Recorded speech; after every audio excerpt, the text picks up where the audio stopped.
Hi, how you doing? Justin here. Welcome to this lesson on basic Travis picking.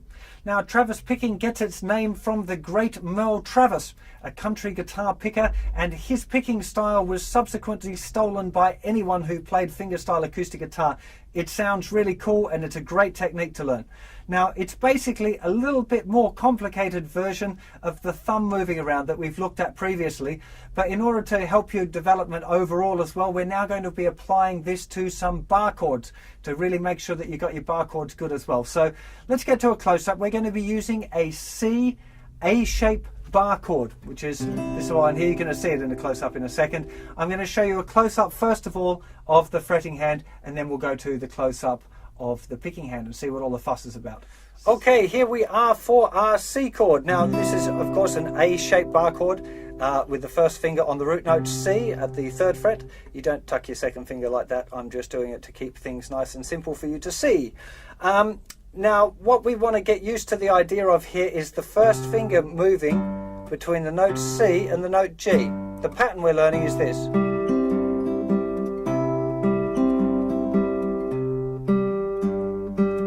So just get used to the idea of this first finger moving.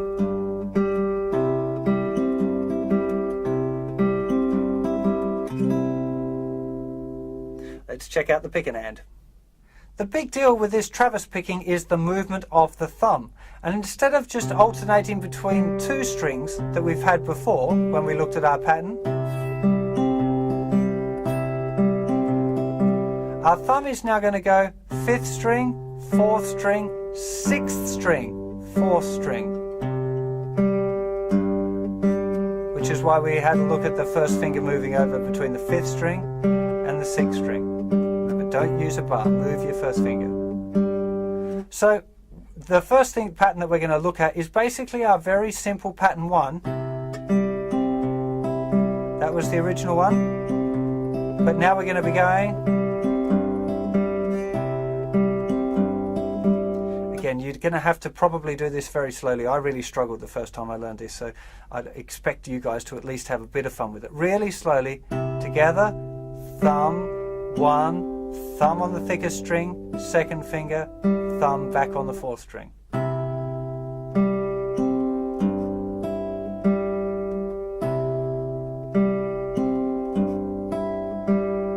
If you're really struggling to hold your bar chord down, your C bar chord, just use a regular open A chord.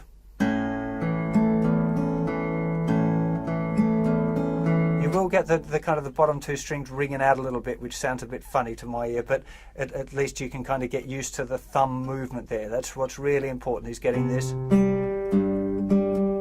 You know, just practicing that is a really good idea for this kind of pattern. Then introduce the other fingers. So that's pattern 13. Pattern 14,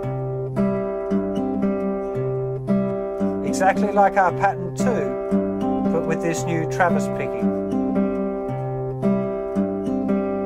And of course you would then start to merge 13 and 14 together.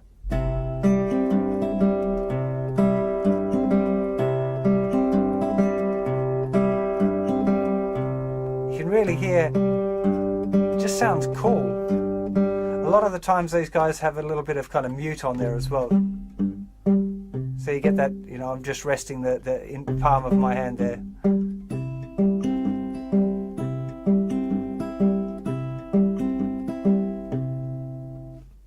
Okay, pattern 15 and 16 we're on to now are using a G bar chord, an E-shaped bar chord at the 3rd fret. Hopefully you know how to play that.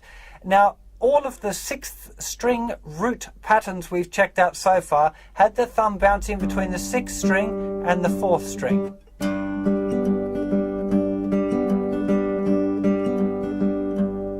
Yeah? Now, what we're doing for our Travis picking is we're going 6th string, 4, 5, 4, 6, 4, 5, 4. So that's where it's starting to get a bit more complicated.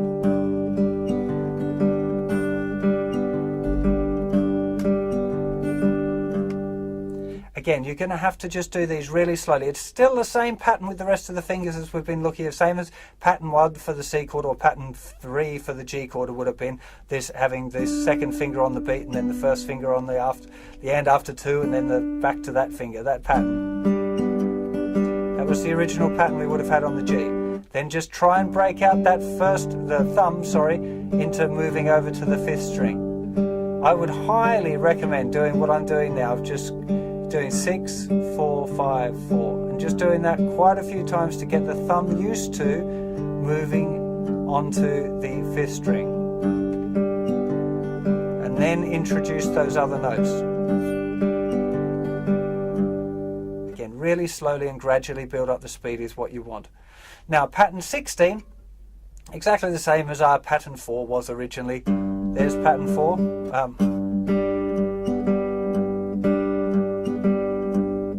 And 16, now we're just, again, moving it onto our Travis picking.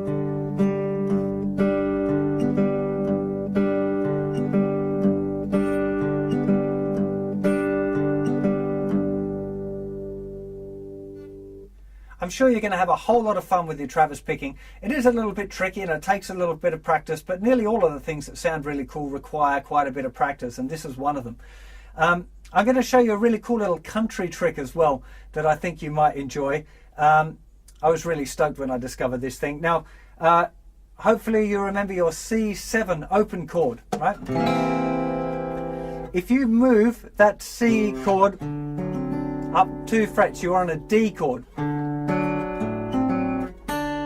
Now, if we use pattern 2, what I'm doing is moving my 3rd finger over to the 6th string. 5th string, 6th string. Sounds pretty cool. Now you can do it with the blues using D, G, back to D.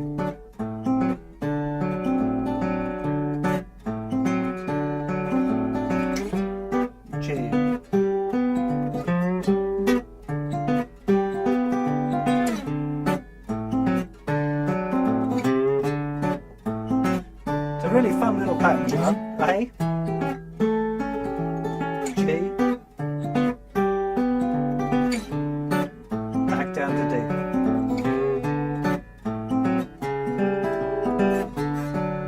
And you can kind of develop this idea quite a lot. Hope you have fun with that. Take care, and I'll see you for the last lesson in this series, which is adding in hammer-ons and flick-offs to our patterns, which is kind of tricky enough already, and now we're going to be introducing some new stuff. So I'm sure you're going to enjoy that too. See you very soon. Bye-bye.